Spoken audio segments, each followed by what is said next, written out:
right, so in a typical pit stop in the American Le Mans Series, you know, the whole purpose is to refuel and maybe put new tires on a car, but we also exchange drivers during some of these pit stops. So it's one of the things that the teams really rehearse and choreograph every single aspect of it, and there's a lot more detail into it than people would really think.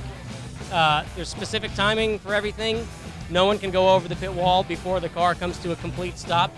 And then the first thing you want to do is refuel it, because if anything goes wrong, you at least want to make sure the car's got gas in it, and you can always do everything else afterwards. But you cannot touch the car at all once the car is being refueled. So once the car is done being refueled, the car will jack up, you change the tires, and then if you're doing a driver's change, that can happen at the same time. The timing and the choreographing of all of that is where you're really going to gain an advantage versus another team. From a driver's perspective, you know, if you're the driver that's about to get out of the car, you have to go through a whole series of checks to get yourself ready to jump out, because as soon as the car comes to a stop, you literally need to have the engine off, the door open, and you need to be jumping out of the car. Hot driver change needs you to disconnect your drink bottle and your cool suit. There's going to be a fast driver change.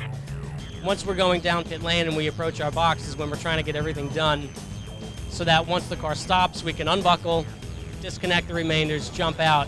The driver getting in has to worry about not twisting the belts when you get into the car to make sure that you're not fumbling with them and trying to get them buckled. And it's got to be a very precise aspect. We actually take like bungee cord kind of tubing to suspend all of the belts a very specific way and to hold the buckles in a very specific way that when the belts are unlatched, they don't fall over or twist.